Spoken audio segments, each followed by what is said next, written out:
ගජවරුණ විශේෂාංගයෙන් ඔන්න අද අපි ඇවිල්ලා ඉන්නේ වෙනදා ඉන්නේ ඇත්ගාලේනේ. ඇත්ගාලෙන් පොඩ්ඩක් එළියට ආවා. අද අපි කතා කරන්නේ බොහොම රසවත් මාතෘකාවක්. ඒ තමයි අලි කෑම. ඉතින් වෙනද වගේම මගේ මිත්‍රයා සාලින්ද ඉන්නවා. ඒ ගැන තොරතුරු ඔබත් එක්ක බෙදා හදා ගන්න. සාලින්ද මේ දැන් අද අපි අලි කෑම ගැන කතා කරන්නේ. අපි දන්නවා මේ පොඩි දරුවෙක් වුණත් ටිකෙන් ටික ලොකු වෙද්දි තමයි අපි මේ එක එක කෑම ಜಾති අඳුන්වලා දෙන්නේ. ඉතින් ඒ වගේ අලින්ටත් එහෙම රටාවක් තියෙනවා ආහාර රටාවක් ගැන කතා කරද්දී. ඔව් ඇත්තටම අලියා කියන්නේ ශාක මත යැපෙන සතෙක්. කුඩා වයසේදී අම්මගෙන් කිරි බීලා වයස අවුරුදු 4 වගේ වෙද්දී අලියා තෘණ වර්ග, පැලෑටි වර්ග, තනකොළ වර්ග කෑමට පටන් ගන්නවා.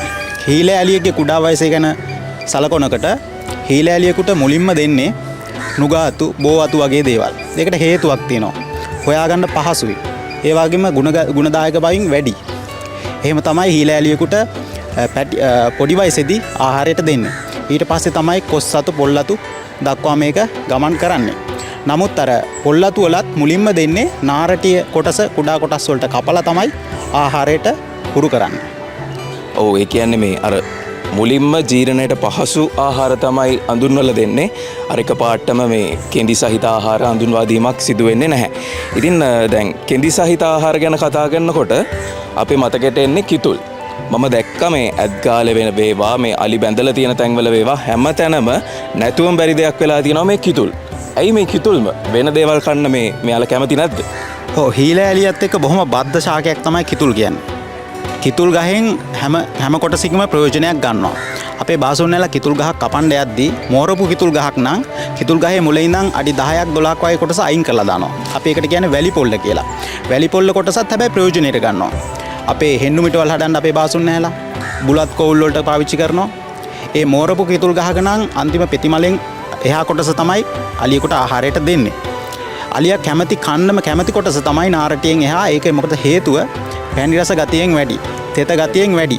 අලි කියලා නෑ පැණි රසට කවුරුත් කැමති. ඔව් ඒක නොමෙරු කිතුල් ගහක නම් අඩි මුල් අඩි 3ක් 4ක් ඉවත් කරලා අලියාගේ ආහාරයට දෙනවා. මම කියවන අර කිතුල් ගහෙන් කුඩා ප්‍රයෝජන ගන්නවා කියලා. කිතුල් කෙඳුලෙනු ප්‍රයෝජන ගන්න අපේ බාසුන්නැලා. ඒ තමයි අලියාගේ වෙලුව සකස් කරන්න, රෑන් කඹ හදන්න මේ කිතුල් කෙඳුයි පාවිච්චි කරනවා. ඒ නිසා කිතුල් ගහ බොහොම කිට්ටු සම්බන්ධයක් වෙනවා අපේ හීලෑලි සම්බන්ධයෙන්. අර කතාවට කියනවනේ අපේ කප්රුක වෙන්නේ පොල් ගහ කියලා. ඒ වගේ බැලුවොත් අලියාගේ කප්රුක වෙන්නේ කිතුල් ගහ. හොඳයි දැන් කිතුල් කතාව එහෙම කියද්දී දැන් අපි දන්නවා සාලින්ද අපි හැමදාම මේ වගේ එක විදිහට ඉන්නේ නැහනේ. අපිත් කුඩා කාලේ ඉඳන් තරුණ වියෙන් මහලු වියට මේ විදිහට අපේ ජීවිත ගමන් කරනවා. එතකොට අලින්ටත් මේක පොදුයි. මහලු අලින්ට ලබා දෙන ආහාරවල යම්කිසි විශේෂත්වයක් තියනවාද? ඔව් අනිවාර්යයෙන්ම දැන් නිරෝගීමත් අලියෙක්ට සාමාන්‍යයෙන් දෛනිකව ආහාර කිලෝ 200ක් 300ක් අතර ප්‍රමාණයක් පාරිභෝජනයට ගන්නවා. වතුර ලීටර් 200ක් වගේ පාරිභෝජනයට ගන්නවා. මද කිපෙන අලියෙකුට නම් අපි මද කිපෙන ආසන්න අලියෙකුට නම් අපේ බාසුන්නැහැලා දලු කිතුල් තමයි දෙන්නේ. වයෝවෘද්ධ ආවෙන් වැඩි අලින්ට අර කෙඳි තද ආහාර දීමෙන් වලකිනවා. මොකද දත් ගෙවිලා වැඩි, ආහාර ජීර්ණ පද්ධතියේ ක්‍රියාකාරීත්වයත් අඩු වෙලා තියෙන්නේ.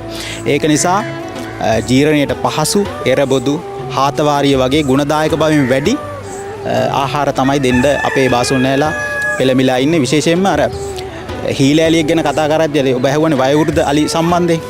අපේ අලි හිමිකරුවොත්, ඇත්ගොවොත් තමන්ගේ අලියා දීර්ඝ කාලයක් ජීවත් වෙන්න වෛද්‍ය උපදෙස් මත බටහිර වගේම දේශීය ඖෂධත් පාවිච්චි කරලා ඒ වයෝවෘද්ධ අලින්ට ප්‍රතිකාර කරන ක්‍රමයකුත් තියෙනවා. එතකොට මේ සාලින්ද දැන් අපි දන්නවා වනයේ ඉන්නවා වනාලි. දැන් අපි පිටුපසින් ඉන්නවා හීලෑලි. එතකොට දැන් මේ අලින්ගේ ආයු කාලය ගැන කතා කරනකොට හීලෑලියෙක්ට වඩා වනාලියෙක්ගේ ආයු කාලය පිළිබඳ අපිට අදහසක් ගන්න පුළුවන් මේ ආහාර රටාව ගැන කතා කරද්දී. ඔව් පැහැදිලිව මොකද මේ වෛද්‍ය අධීක්ෂණයේ යටතේ තමයි හීලෑලියෙක් ඉන්නේ. වනාලියෙක් එහෙම නෙමෙයිනේ. සමස්තයක් තමයි අපි බලන්නේ. ඉතින් අර හීලෑලියාගේ සුරක්ෂිතභාවය වැඩි. සමාජයට එක අලියට එක හාලියාම් පුතයි. ඒ වගේ තමයි ඇත්ගොව්වයි. ඉතින් අර කාලයක් අපේ ඇත්ගොව්වොත් එක අලියා මත රැඳිලා හිටියාම එයාගේ ගුණාගුණ කොහොමද කැම රටාවට මේ කැම දෙන්න කියන එක ගැන ලොකු අවබෝධයක් තියෙනවා. ඉතින් අර කාලයක් ජීවත් වෙන්න පුළුවන් වටපිටාව නිතැතින්ම හැදෙනවා ඒ නිසා.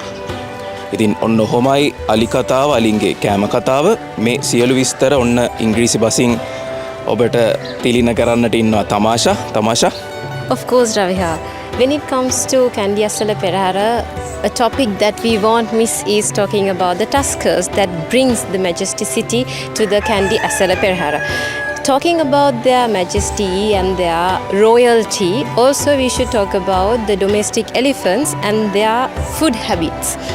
They are mammals and they are being breastfed until about 3 to 4 years, and then step by step they will be directed to the food that would be, as you correctly said, or the expertise said, it could be the trunks and the branches of jack, and then the most important and the precious food the elephants would enjoy would be kitul. So when we talk about the elephants, kitul is a plant or a food that they always love to. The argument that we have is who lives better, who has a better care is obviously the domestic elephants, because they are being taken care by humans with so much of thoughts, and also they are being always checked by the veterinary doctors, and the prescribed medications and everything along with their dietary habits are always taking care. And behind us would be another tusker getting ready and enjoying the meals. Behind us is, if I'm not mistaken, this is Rohana behind us. So that is how the elephant dietary habits would be going, that they enjoy kitul. And as we know, they are mammals and they are herbivorous animals. After being breastfed by the baby calves, it will be the majestic tuskers who is enjoying the trunks, of course, or we call it in English it is jackfruit, and also the main important and the most delicious food for the elephants would be kitul, and then they are being very much thoughtfully cared by the people who are taking care of them and their owners.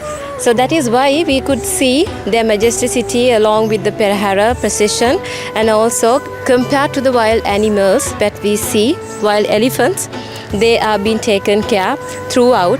So you could see how nicely they are enjoying being cared. So we'll see you in another episode talking about the majesticity of the tuskers through Gajavarun.